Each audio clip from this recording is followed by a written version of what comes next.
What's up, mediums? Welcome back to another episode of Live here on Keystroke Medium. I am Josh Hayes. Scott Moon is absent today, so we filled in with Steve. So, I mean, you'll have to suffer through it. I'm sorry. We have to suffer through it. You guys have to suffer through it. Chuck Manley's here. Welcome. Let's see. Tom Hoddle had the first comment of the day with, "Is it me? Do I have the first comment?" And yes, Tom. Yes, Tom. You are the one. You get the golf clap of appreciation. Thank you. Keith Taylor's here. Welcome. Rick Partlow is here. Let's see who. Oh, Patricia is here. Golf claps for Thomas. Corey is working on his brother's roof, and I'm painting. How do you say that word? Fascia board. Fascia board. What's like that. What's fascia board? I think it's fellatio. Stop it. Wait, Stop. What? Truckee Charlie's in California today. I hope you get out quickly and with all of your fingers and toes. Kayleen Williams here. Hello. Welcome, strokers. Sure. With all the strokers. True. Yeah, Scott has to suffer through. Scott is in the middle of a huge transition, so to speak, and he is moving. This is 2022. Don't leave that out there. So sorry if I outed him. That's my bad. Don't tell anybody I said that. Be more specific. We need to be more clear. Yes, he's transitioning between residences. Thank you. Yes. I mean, not that there's anything wrong with that, but like, let's have some clarity. No. I want to be ambiguous as shit when I talk about that. Scott's transitioning, so everybody knows. That's right. He is in the middle of moving, so he's doing his packing and all that, and then he's going to be living. He's going to be doing the apartment living for a while till his house is built, and then he's living like right down the street from me. It was going to be super fun, and we may not get any work done. I could have moved right in down the street from you. You should have.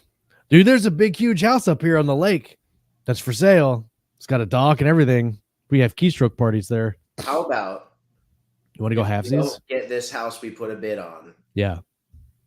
I will talk to my wife and she'll say no. Hey, just tell her we'll go halvesies. And then if that's the deal, I'll take it. Yeah. I mean, why not? Let's see. I'm sneaking this in at the day job using my earpiece. Don't make me laugh. Oh, everybody make Facebook user. Who is that? I want to know who that is. Lisa's here. What's up, Lisa? I'm gonna turn on my Facebook and see who that is. Where is my deal? Let's talk about updates while I do that. That would be a really boring couple of minutes. I am a fast interwebber. Josh opening Facebook. Steve, you want to go first? Yeah, I'll start. I mean, my life is absolute chaos right now. We're trying to move and we're trying to buy a house. And our particular area of Texas, you've got everyone from California, everyone from Colorado, all moving in, and they see an $800,000 house and they go, "Oh shoot, that's a $1.4 million house. Here's $800,000 cash." Indeed. As a matter of fact, we put a bid on a house last week, got outbid. I offered by $75,000 and got bid out by another $75,000. Jeez, okay. This house went for $150,000 over asking price. And the way things are rolling these days, you don't get a second bid. There's no best and final offer kind of thing. It's just like, here, give me your offer, and we'll tell you if you won. And that's a really crappy way to buy a house, because like I could bid $100,000 over and then like realize that somebody didn't even bid $10,000 over, and shoot, I just gave you $90,000 for no good reason. Right. So it's tough. So we're trying and we're hoping. We have a bid in today. Hopefully that takes off. I am working on Black Talon book 2, which is called Crimson Fang. That is a co-project that I'm doing with Andy Peloquin. Andy and I are really good friends, and I just like writing with friends. I tried to write with Josh, and he's slow. Horrible. I mean, horrible. No, I'm kidding. It just didn't work out that way. So maybe someday. So yeah, I'm working on that. Simultaneously working on a litrpg project with Rhett Bruno, as well as book 2 of Black Badge, which is called Vain Pursuits. VEIN, because you can guess maybe what kind of creatures are involved in this particular Mm-hmm. outing. I know, but I know. I'm in the inn. Book 1 comes out May 24th, so super excited about that. Been chatting with Roger Clark, aka Arthur Morgan, which has been kind of like the highlight of my year is talking with Roger. Dude's got the coolest, weirdest accent I've ever heard. It's like Irish Texas meets New York. And it's fascinating. Chuck's making a face. It's a fascinating accent. I'm trying to imagine that melange of accents in my head. Well, it might have been Josh I told this to on the phone. The Texas accent, the Southern accent that we get here in America, is actually derived from Irish immigrants, and Right. their accents sort of devolved into what we have now as the Texas twang. So it kind of makes sense that they'd work together. But then he lives up in New England, so there's this like New Yorker thing going on. It's pretty interesting. Cool. Outside of that, yeah, Black Badge got picked up for a TV series with the creators of Ozark, which we're only at like early steps there, so I can't get too excited. Hollywood is nothing until it's something. So, but it's still exciting. And then I've got Manufacturing Magic, the last book in the Jeff the Game Master series that comes out here this month on April 26th. So excited to see that series come to a completion, and it's gonna be fun. That's what I got going. Well, as one of the early readers for Cold as Hell, I'm really excited to listen to it again on audio. Yeah. Because I listened to the original. Why am I blanking on the name of what's the novella called? Dead Acre? Dead Acre, yeah. That was phenomenal. And the way in which it's narrated is, I mean, it reminds me, I mean, I've said before that Make Me No Grave was probably one of my funnest books to listen to in like 2020 or 2019 or whatever, and Dead Acre was right up there. And it's just the cadence that he reads is phenomenal. That ding is so loud. I'm trying to figure out how to turn it off right now. What's fun is, I was talking to him the other day, and I said, we how do I get rid of it? If you're on a Mac, just go up to your notifications and silence them or turn them off. I was talking to him the other day, and one of the things that we discussed was, he was talking about how like it was perfectly sort of written for him. And I'm like, you don't understand, like Rhett and I read this in your voice. Like, yeah, these books are written specifically because we know you're going to narrate them and we know what you sound like. That's something that we like to do for everything that we write. Well, and even when I read it, I heard his voice, and especially when Crowley talks, right. Like you could hear it in kind of his slow drawl, which is really cool. What about you, Chuck? What are you up to, man?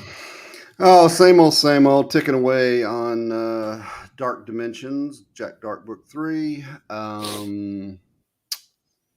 Then the kids are, just the usual. Julia got picked up and is playing up to JV not playing up to varsity from JV right now. So her schedule got picked up even more. And, just they got me going. Amy's traveling for work, so I'm having to do single dad stuff a lot. And, just making it all work, man. That's it. Getting them words when I can. So side note on the Jack Darque series, I told you before the show, I finished your first book, and I actually finished it last week or 2 weeks ago or whatever. And I'm really excited to see what it does when it releases, because it's really good. And I know I've said it before, but if you've ever, like we joke about Chuck's story time and Papa Chuck reading books or whatever, when you read this book, it's like Chuck is reading you a story, and it's awesome. I'm glad you liked it, man. Yeah, it's really good. It's a really good story, fun characters. I've only read the first James or what is it, Harry Dresden, but it reminded me of that first book, just kind of with the feel and the coolness of the magical world that's kind of behind the veil. I really I enjoyed it a lot. Good, I'm glad. I can't wait I'm very glad. It comes out. Thank you for the plug. Yeah, man. Checks in the mail. Oh, thanks. Thanks. I need it. Let's see. What have I been up to? It's been a couple of weeks. I've got a lot. I make notes for the With show. paper. On Josh will be doing that for the Look, next roughly 700 years. 700 years or so, yeah. I am working out a way to put paper in the weaponized series. And I don't care what you say, there's gonna be paper. Whatever. I'm not editing this one. You put whatever you want. See if Okay. it gets better. Good. Let's see. I am like this close to being done with Tranquility 3. I have like I think a total of 5 chapters left to write. And then I have to go back and kind of sync everything together, and those will be my chapters should be all wrapped up then, and I'm hoping to have that done here in the next week or so. And then Devin's chapters will be roughly done in 2024. Yeah. Well, no, he's knocking some out. He dropped 3 or 4 last week, and I printed them out to read. So we'll see. I mean, I know he's got the other Josh Commune, the Gayu book. Josh Commune, yeah. Josh Commune's Gayu is coming out. Josh, yeah, Gayu 5. Gayu Yeah. 5. Oh, see, even Corey's a paper of valor. See, Someone said earlier that when they hear dad jokes, there it is. Leo said, "When I hear dad jokes, I hear them in Josh." Nice. Yes. Yeah, I like that. You got to make waves somehow, and you didn't do it with books, so you did it with Facebook memes. Ooh, that's like just kick them in the balls, man. I'm kidding. Actually, Ballard did very well. I was very happy how Ballard did. Wow, right in the soul. So let's see. Yeah, Tranquility is almost done. I'm really happy with the way the ending worked out. Devin and I had a meeting about it last week and kind of worked out the little finer minutia of how we were going to finish it. I think it finishes strong, and there's a character that I really enjoy writing, and it'll be sad to leave that behind, but it'll be a good finish to the series and ready to move on with Weaponized. I think the first book in the Weaponized series is halfway done, and I think that I'll be able to get all of them done by the end of the summer if I can keep my productivity up the way it is, which I don't foresee going anywhere. Well, I was just about to say, man, you just expect that summer won't go as planned. Yeah, that's true. I will get them by Christmas. No, it won't be that bad. This was one of the points I was going to bring up during our talk, but my productivity has gotten so good in the last couple of weeks after finding WriterBot on Discord, and WriterBot has completely changed the way that I'm writing during the day, and it's so much fun. It's like playing a game while I'm writing. Now, do you have that linked on the Keystroke Discord? It's on. I've been using it in our my writers group Discord, but it is in Keystroke Discord, and you can go in and use the WriterBot. It's super fun. It's once you learn the commands and get kind of comfortable with it, it's really easy to use. And we've also got Athon has a bot. What's it called, Josh? I think yours is Sprinto. So we've got Sprinto. We've got the Sprinto layer on our Discord, which, by the way, if you guys are not on Discord, it's a tremendous tool. It reminds me of old MIRC or like even AOL chat rooms to a degree. Yeah. And you can check out and all of the Athon ones. We have a link in the back of every Athon book. We've got a link to that. And then, of course, I'm sure Josh has the Keystroke one somewhere. I'd suggest joining both of them and using either Sprinto or MurderBot, whatever you call it. What is it called? WriterBot.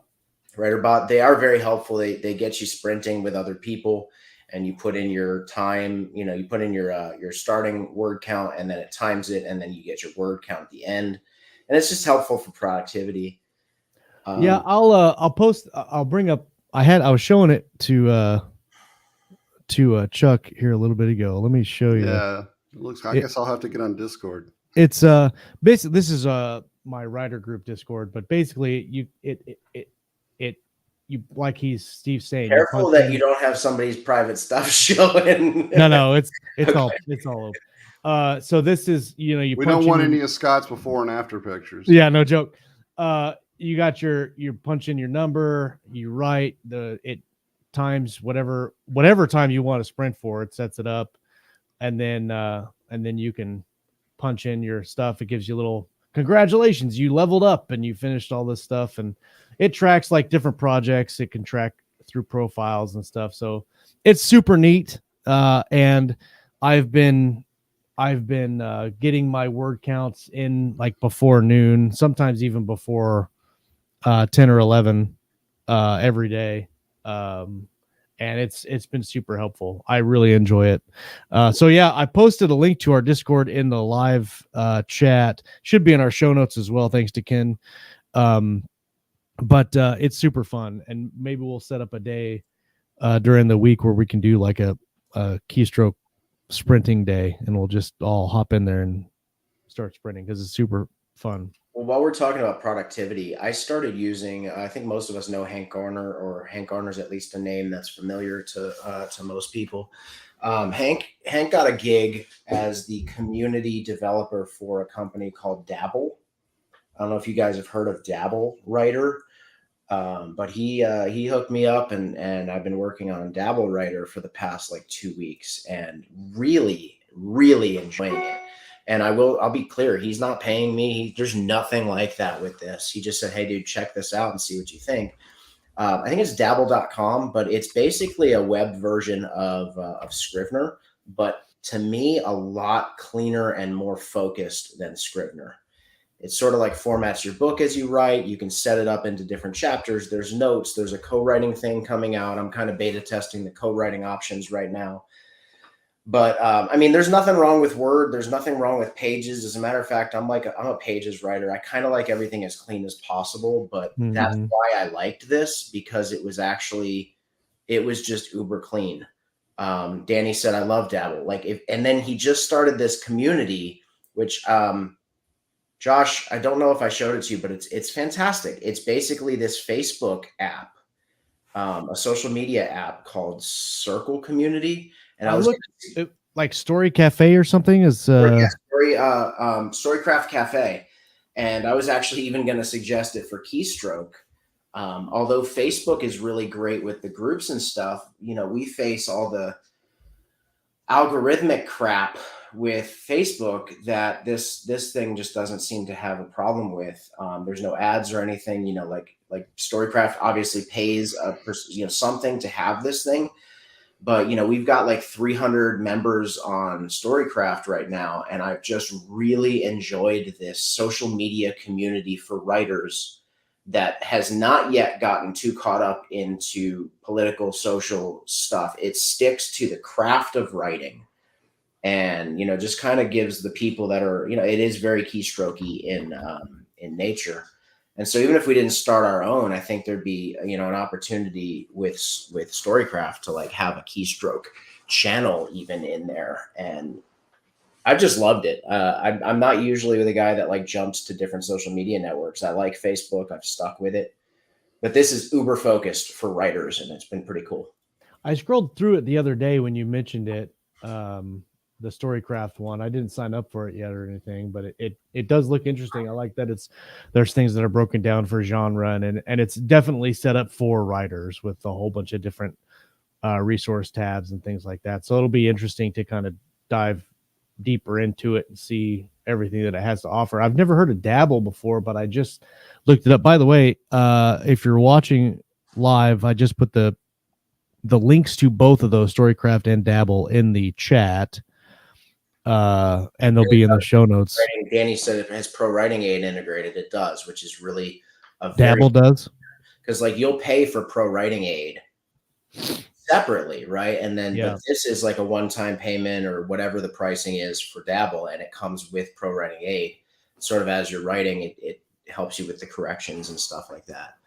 So I wonder if Dabble. So I tried Atticus a while ago, but there was a lot of things that weren't ironed out. They had a lot of issues with like compatibility and stuff, and I ran into some browser issues on my iPad, which is what I was doing a lot of my work on, and I couldn't get Atticus to work on the browser on my iPad. So as much as I like Atticus is an answer to Vellum. It's not an answer to Scribble, right? Like Atticus is designed to create formatted product, formatted stuff. It's focused on the visual aspect of publishing. And although you can write in it, it's not necessarily a writing tool. Dabble is a writing tool that offers the ability. So like as you're writing, it formats the book for you. Yeah. Right. And it's really, it's intuitive in the sense that like you create a new scene and it creates the little asterisks and you can have everything broken down by scene and label the scenes and all of that.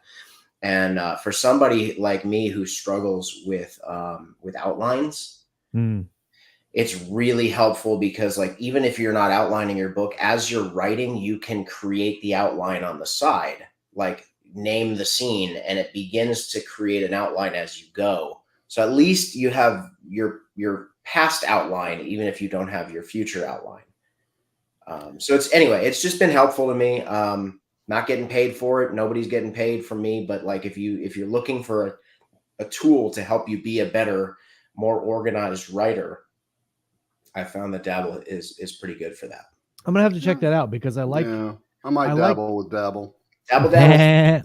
I like the idea of like I love Scrivener because of the way it organizes and the way that I can bounce through multiple scenes or chapters without having.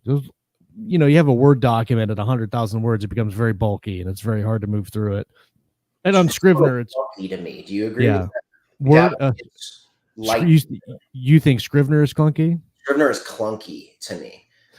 So I think it depends on how you use it. That's fair. Yeah, there's a lot of things on Scrivener that I don't use. Yeah, I mean, I probably use 10% of what's available. Yeah, if that. I literally just use it because I can see the binder and see everything on the side and know that that's where my organization is at and know that I can kind of drag it around. But I'll have to try.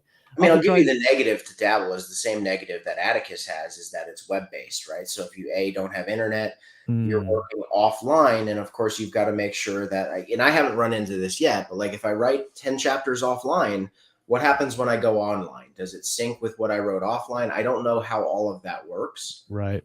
And so, I'm just putting that out there. I don't like web-based stuff generally because I don't trust the internet the way that. Yeah, that's the way I feel too.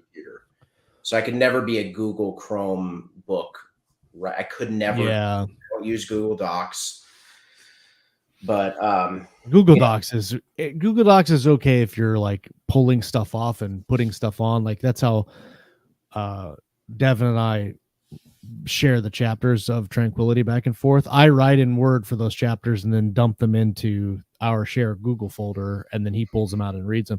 But trying to like edit a whole book or even a chapter in Google Docs is a monster. And Dabble's cool because you can left click on either the book name and export the entire book as a Word file in like 1 second. And cool. It's perfectly formatted the way that you've done it. Or you could even left click on each chapter or scene and just export that one scene to a Google Doc. So like if you are working with somebody and maybe they're not using Dabble, you just like export that Word scene and go, hey, what do you think of this? And you're done, right?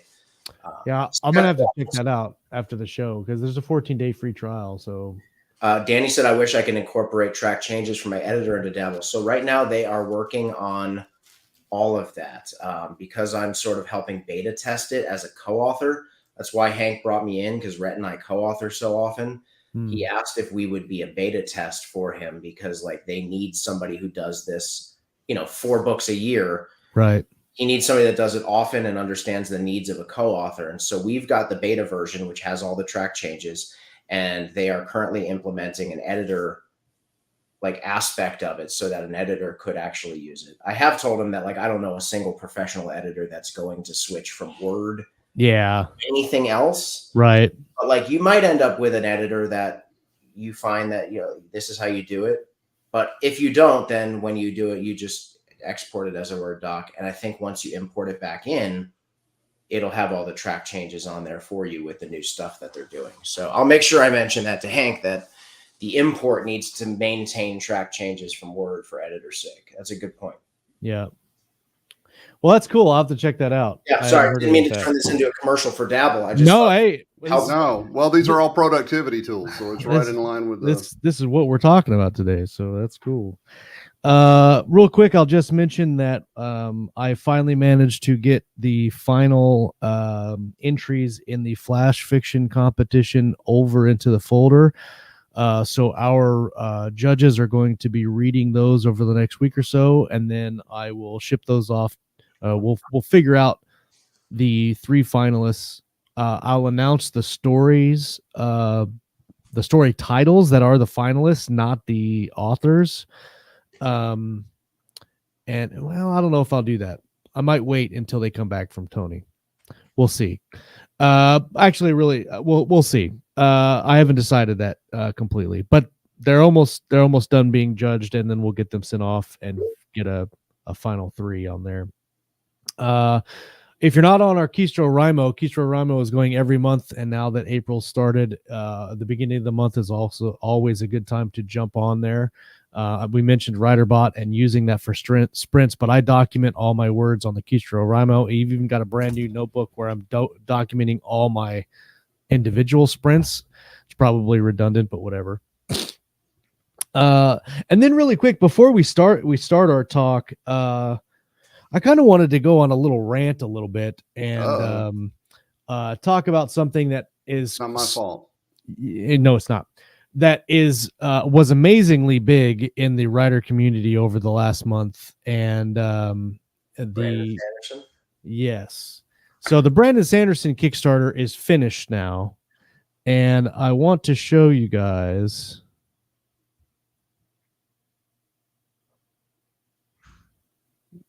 Wherever it's at. There it is. No, that's not what I wanted. Stop it. Computers are hard.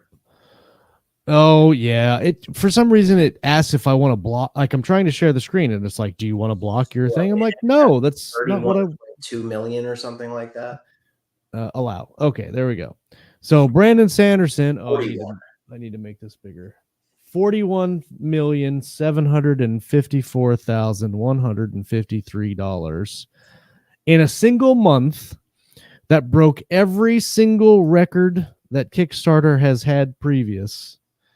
For 5 novels that he wrote during the pandemic because he was not touring.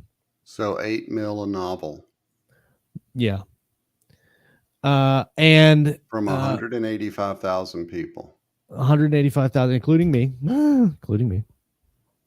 But here's the deal. There was a lot of drama when this first started. And actually the drama started the day before he released the Kickstarter with him posting this video that he was being kind of facetious about some stuff. And he's like, I've got to tell you the truth. I've been lying to you guys and just did this video. And everybody thought that he was taking a break from writing and that he was like overwhelmed and, dealing with sickness and all this stuff. Everybody thought it. So his entire YouTube video the day before this launched was filled with hundreds of comments. It's cool if you want to take a break. We understand. Like, being sick is it's not good. And that you need to take care of yourself and blah, blah, blah. Well, then the next day he has this kind of funny skit that he filmed. And it was basically, I wrote a novel. I wrote a whole novel for you guys. And he kind of went through this spiel. And if you haven't seen it, go check it out. It's kind of interesting to watch. So, but anyway, during the video, he's like, I didn't write one, I wrote 2. And then he stacks up these novels that he's printed out. And he starts this Kickstarter. And within an hour, he made $1 million. Like it skyrocketed. Within a day, he had made over 20 million. And then it kept going and kept going. And there was obviously a lot of buzz about it in the writer community. Newspapers were interviewing him. He got interviewed on the local news and this and that. Obviously, this is something that's never happened before. There was arguments about whether he was indie or whether he was traditional. And those arguments are honestly kind of the dumbest arguments that you can make because it really didn't have anything to do with whether or not he was indie or traditional. And he doesn't give a shit. Well, here's the thing. whether you're a traditional or an indie, what he did, you probably will never be able to replicate. Don't say probably. You will never be able to replicate. Yeah. It's. I doubt that even he could probably replicate it. Even though he could. He does. I've got one of his special edition 10-year anniversary edition of The Way of the Kings, hardback. I mean, these are phenomenal products, and he does them for most of his books. I can't remember how much he made off that Kickstarter, but it was a lot of money.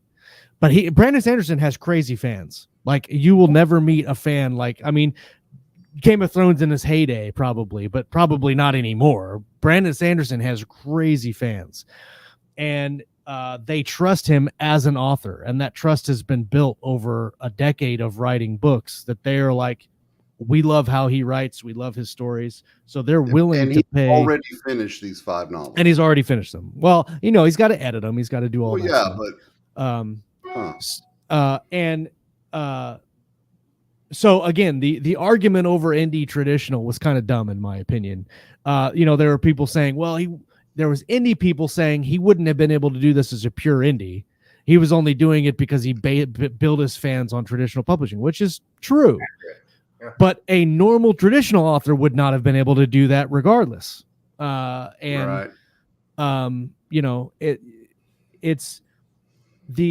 you also got the people who were, you don't need $20 million to publish these books, or that's ridiculous. You don't need $1 million to publish this books. And the point is that doesn't matter, right? Because he wasn't asking, he asked for $1 million. That was his goal for the Kickstarter, which was a high goal. He made it in an hour, and it does not matter whether he needs $1 million to publish the books or not. It's you give, the lowest tier was $40. So $40 for 4 ebooks and a graphic novel. And that's insane. That's cheap. Yeah. When you consider everything else. And people were dropping $620 on this whole package. Multiple, like 40,000 people were dropping $620 on these big packages. And so anyway, there were people that say he didn't need that. There were also people, that were just blasting him for being a horrible person. And they did this within hours of his release of this Kickstarter, instead of just saying, that's fucking awesome. Will White actually did a parody video on Brandon Sanderson's Kickstarter for his own Kickstarter. And then Brandon reposted and said, this is amazing. Go support Will White, who's an indie author. A lot of people don't know about this thing. And I wish a lot of people that said all these negative things will go and look at this. 2 weeks ago, Brandon and his team went through all of Kickstarter and pledged and or completely funded every single writing project that was on the platform that day. Nice. And whether or not he needed $1 million to publish books or not, doesn't matter. That tells you everything you need to know about Brandon Sanderson as a person, not an author, as a person, that he saw that he was so successful and shared that success with all these everybody other projects. Else. That's classy. And that's amazing. So can I talk about him as not a fanboy?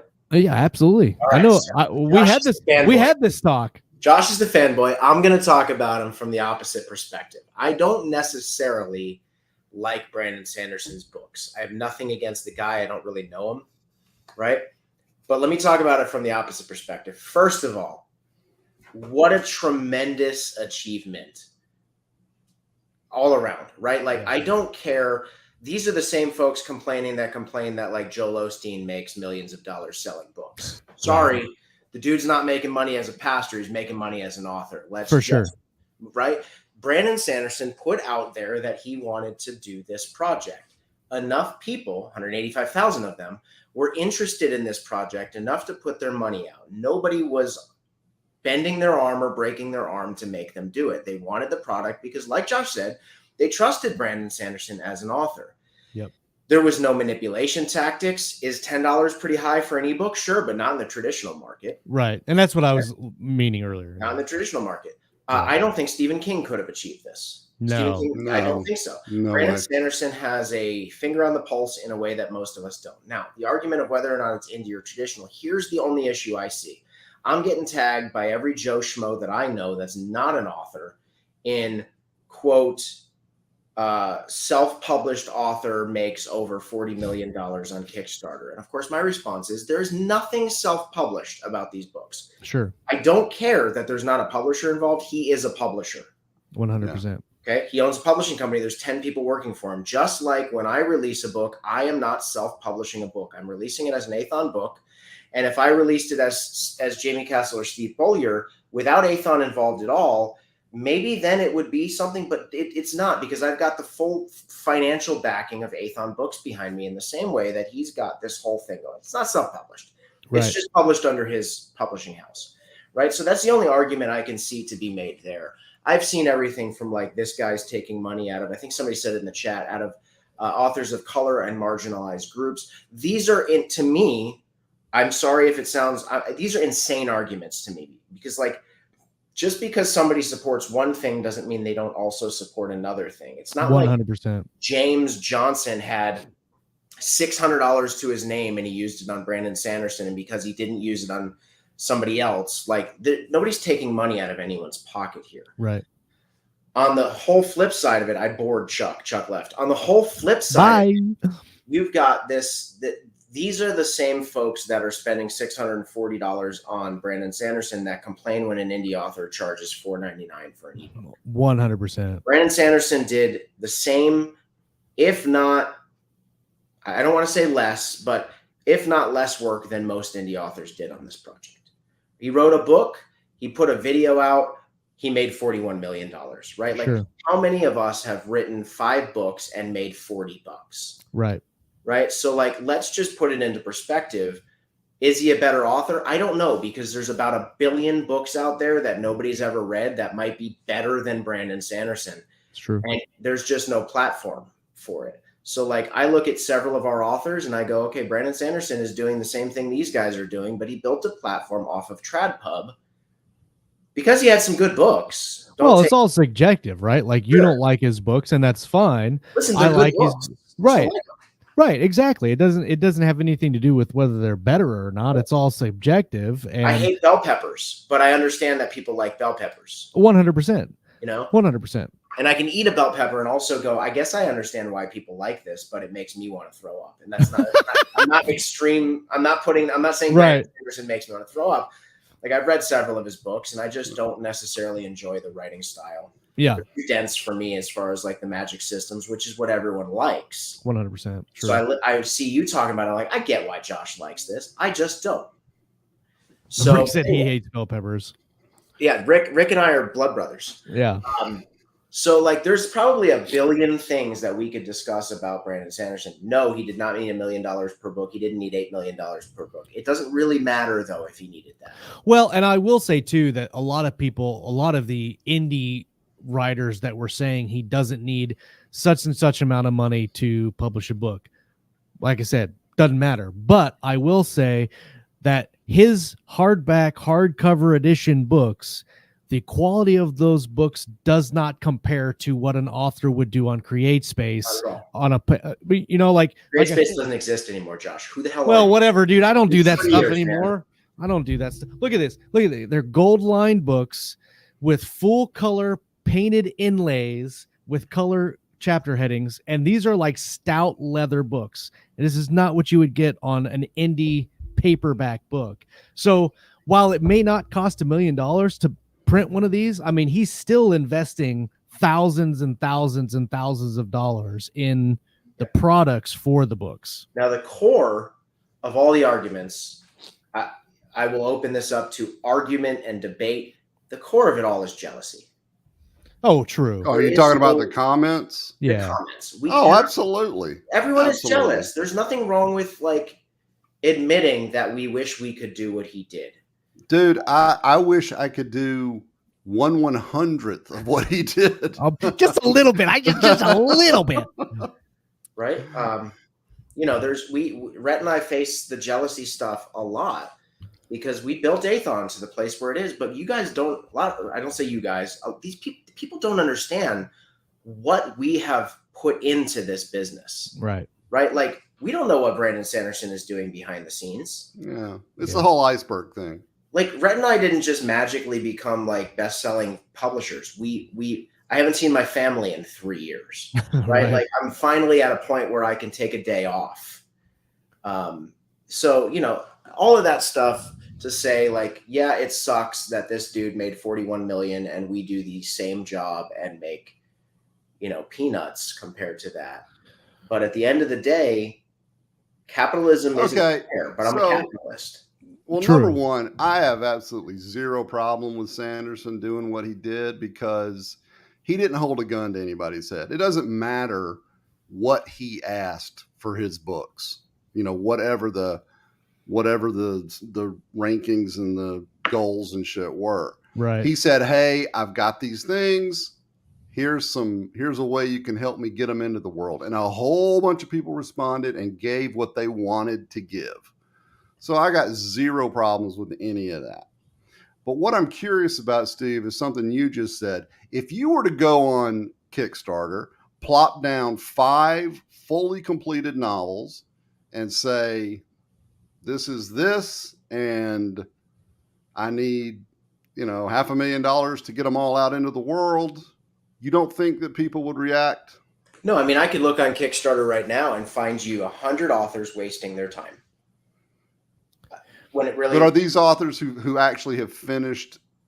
They have a finished I would product. even say that I've seen some pretty big name authors, and we've discussed with them sort of what they've made versus what they've spent. And to me, it's not worth it.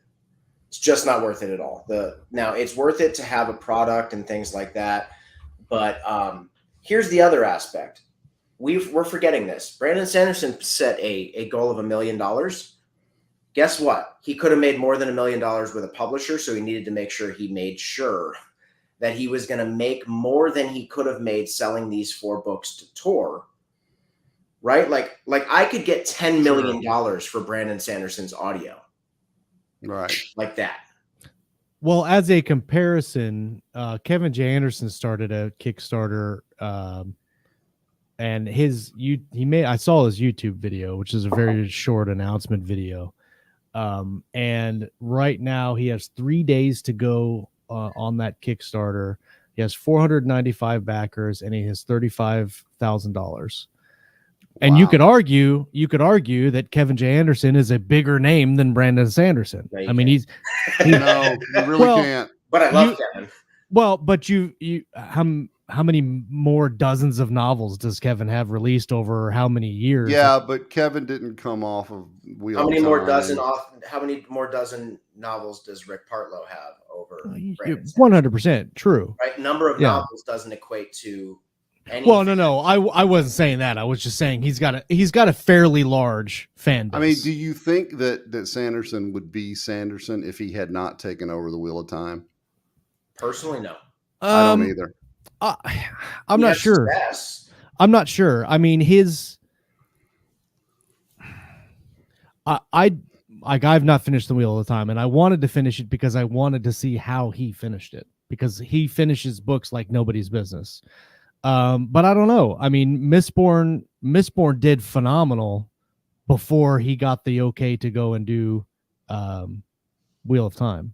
See, I think he just picked up so many fans from that it's possible. I mean, let's say Jim Butcher did a Kickstarter. Maybe Jim Butcher does a Kickstarter and says, I want to do 10 more Dresden Files and I want to do them myself. I'd be curious to see what somebody like that, because Dresden has a killer fan base. Yeah. Every one of us would go, if this is the only way I'm getting 10 more Dresden books, I'm in. That's absolutely true. Right. Yeah, and honestly, I think success on Kickstarter strictly comes down to your reach.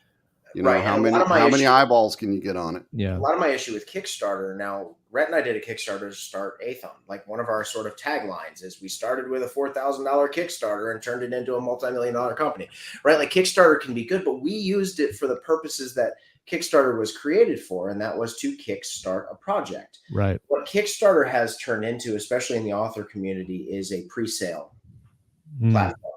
right? Yep. It's not a raise money to make a book. It's like, how much interest do I have in this? Okay, if I get $5,000, fine, I guess I'll write the books. Yeah.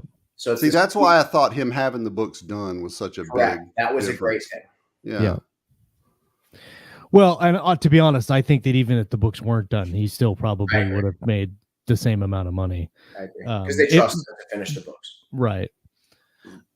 So anyway, that was a big long rant that took most of the show, but it was a really big thing that happened, and I really wanted to talk about it last week. And obviously, we didn't have a show last week, but and listen, like you said, this is not going to be repeatable by anyone.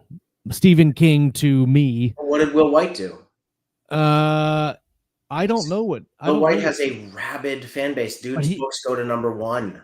Yeah. Right. I don't know what his did.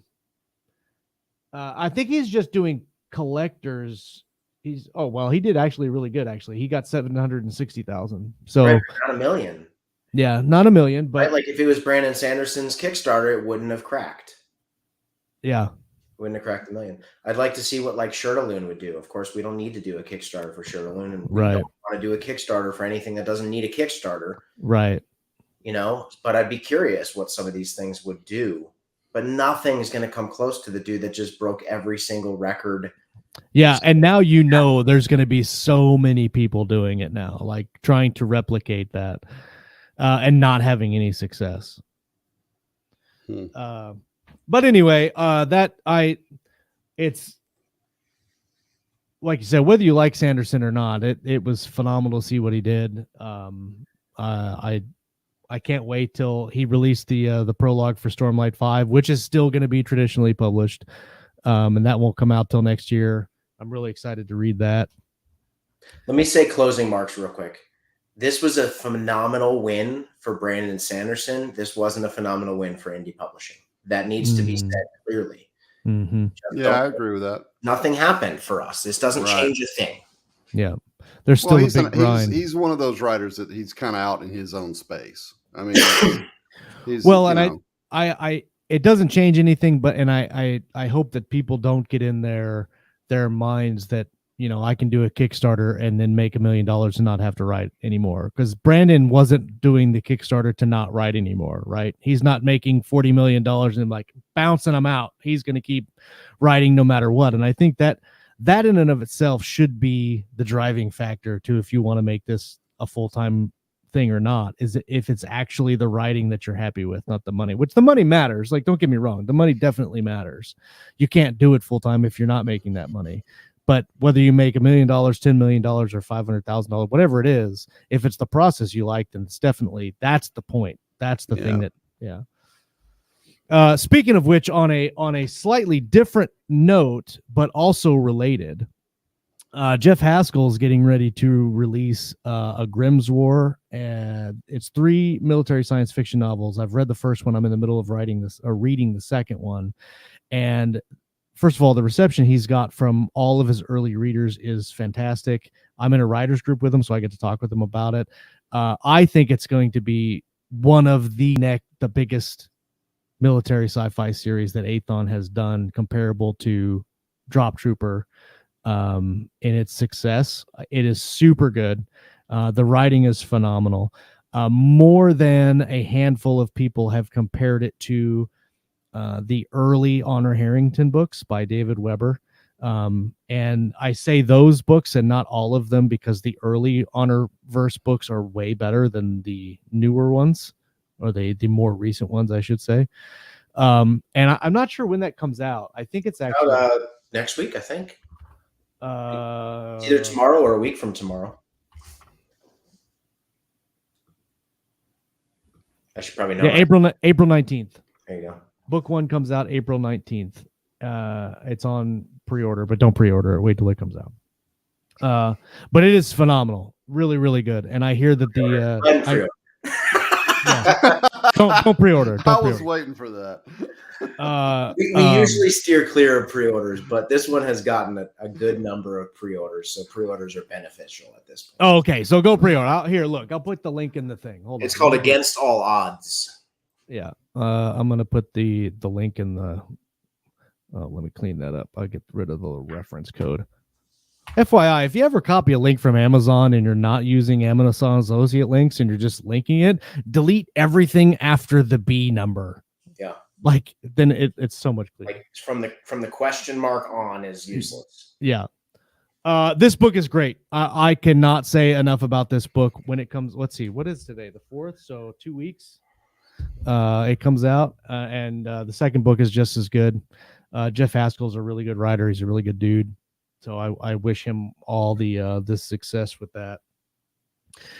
Man, we were going to talk about some productivity, but we didn't get to. We weren't very productive today. We were not very productive in this show. Hey, it's a writing roundtable. We can do whatever we want. It's our show. That's right. I blame Scott. Yeah, let's all blame Scott. It is coming out in Audible. I think, isn't it same day? Yeah, same day unless Audible screws up, which they do sometimes. It's set to release on the same day, narrated by James Patrick Cronin, who might be one of my favorite sci-fi narrators alive. I love him. Yeah. I think he does the Prof Croft Urban Fantasy series too. I have that. I've not listened to it. I like his work. He's good. I probably bought it because I saw JPC on there and I went, I'm in. Yeah. He's also the guy that does Drop Trooper. If you're looking for a comparison, he's nice. He's Rick Partlow's narrator. So, there was something else I was going to mention, and now I can't remember what it was. Go ahead. No, go ahead, Steve. I was just gonna say I got a personal story that go for it. Dude, my daughter fell into our lake last night. She was riding her bike. She's 4 years old. We were fishing and with some friends. We're fishing on the lake, and she wanted to ride her bike all the way around the lake, which is not far. You could see her the whole time. My wife was watching her until she got to like the home stretch.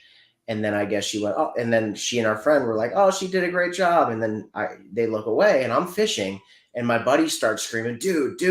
And I'm thinking I caught a fish. Oliver caught a fish. He jumps up out of his chair and starts running. I'm still thinking he's running to somebody to like help them reel in a fish. And as he's running past me, he screams, Juno just fell in the lake. So I look over and some stranger is pulling Juno out of the lake with the bike. She flew like 3 feet into the lake. Wow. Poor kid. Dude, it was horrifying. Like, I tell my kids all the time, like, they think I'm crazy because I'm like, really, like, if there's water around, I grew up in South Florida where like alligators will just eat your face off, right? So like, I'm always cautious of water, but like yesterday was this huge win as a dad. Like, thank God Juno was okay, but I also got to go, do you see why I'm a crazy person when it comes to lakes? She was on the sidewalk. She missed the sidewalk and started going downhill into the lake and didn't know how to brake or stop. Mm-hmm. It was crazy, dude. Just absolutely crazy. We got our, speaking of swimming, we got, after spending 2 years now, with a boat out at the lake, and the kids are out there just in life jackets because they didn't know how to swim the last couple of years. We finally decided, all right, we should probably get them into swimming lessons so they know how to swim. And we've done it, I think, 3 weeks of lessons, and the first like 2 sessions we were like watching them like like struggle around, and now my 5-year-old will flip over on his back and just float forever on the water, and I'm like, yes. So I'm glad that Juno's okay. I going into the lake off, do you have like, is it a rock wall like with a sidewalk that goes around it, or is it just so it's the sidewalk and then a semi-steep grass slope, and then there's all kinds of stuff. Like, I'm so like beyond thank you Jesus, because like there's rocks, there's huge logs in it. Like, she could have hit her head on something. And beyond that, like, if that stranger wasn't right there, like, he told us she couldn't get out by herself. Yeah. Right. Was like, it super deep? It wasn't super deep, but she was like tangled up in her bike. Oh, right. And, like, Juno probably would have had a conniption and not known how to get out. And she was inconsolable for 25 minutes. Oh, I'm sure. Probably more scared than hurt. Yeah, she like busted the gums up here, and I have a phobia of like cracked or broken or lost teeth. So like I'm like, oh my god, does she still have all her teeth? Is everything okay? Thankfully, nothing lasting. Well, I'm glad, man. That's super scary. We Jordan had to have surgery last Thursday, and she got her tonsils and adenoids out, and that kid has been on a combination of Tylenol and hydrocodone and ibuprofen for 3 days, and she's like a walking juvenile zombie. Just Are you screwing with her? I'd be screwing with her. I'd be doing all kinds of it's crazy pranks, and I wanted to, but man, she's just so pitiful. Like just like when she got done, she was sitting in the hospital bed trying to drink through a straw. She couldn't even get the straw into her mouth. She's like poking herself in the face, trying to get it. It's hilarious. I'm saving that video and I'm gonna show it to her later. So yeah, but kids are like, the thing about kids is they bounce back, man. They bounce back, and I'm sure Juno will be out on her bike rolling around, but she'll remember that. That's a good lesson. She was on her balance bike 30-40 minutes later, and nice. I was, holy crap! Like really? Because on the way home, she's like, "I never want to ride a bike again." Yeah. Meanwhile, I woke up this morning in like agony from running to the other side of the right? Like I woke up, I couldn't walk, my foot hurt. Like I'm like, I didn't even do anything to my foot. I'm just an old friggin' man who can run for 5 seconds. Oh yeah, just keep waiting. You want to know what terrifying is? So my 2 oldest don't live with me. They live with their mom in Manhattan, which is 2 hours ish away from here. And for 11 years or so, I have been making the trip back and forth every other weekend, grabbing them and bringing them back. My oldest is 16 and she has her driver's license. She has her own car. And this last weekend, she asked her mom if she could just drive down here with her brother. And so her mom and I were like, we're like, well, I mean, we got to let her try.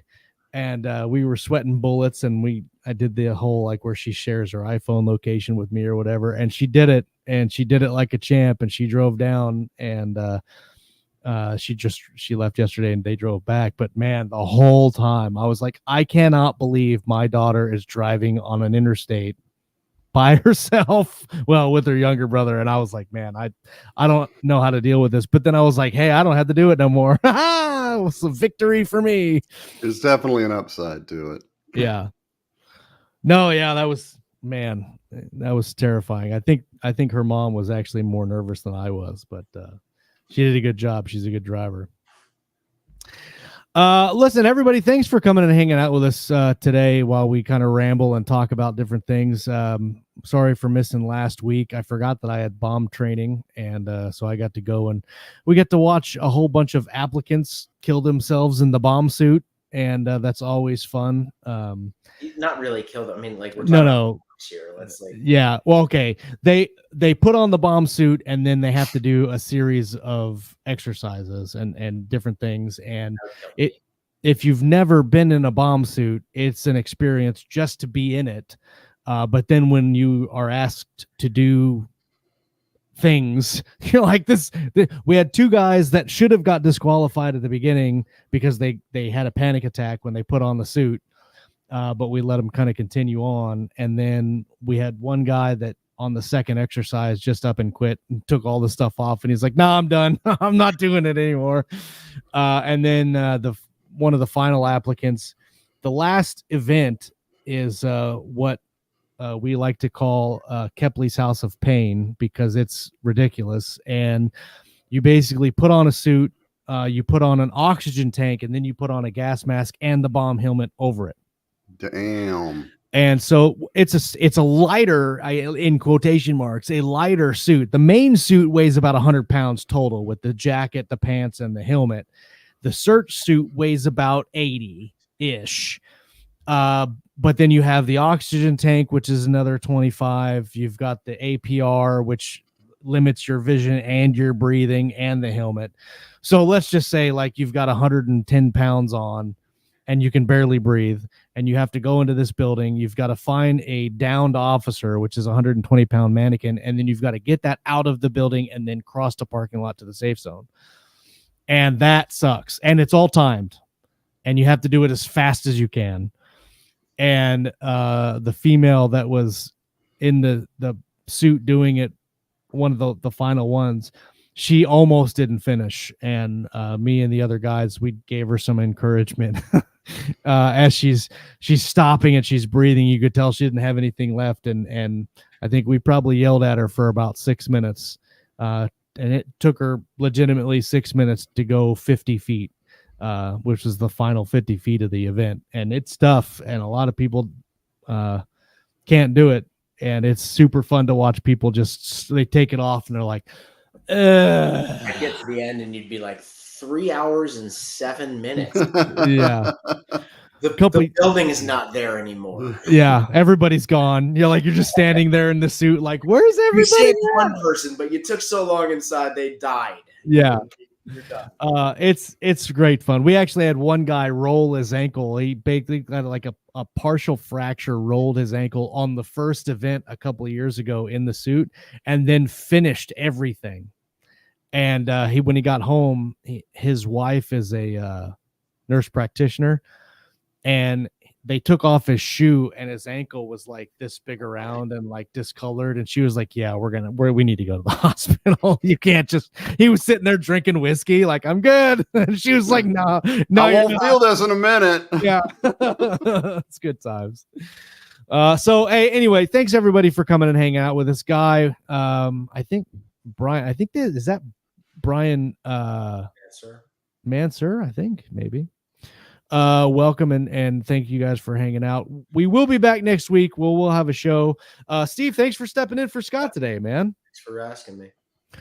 Everybody else, I hope you have a great week. I hope you get your words. I'll put on the Keystroke Discord whenever we we could pick a day and do a sprint for the group, and that'll be fun. So come back next week. We're going to talk about some writing. We're going to talk about some reading, and of course everything in between right here on Keystroke Medium. Peace.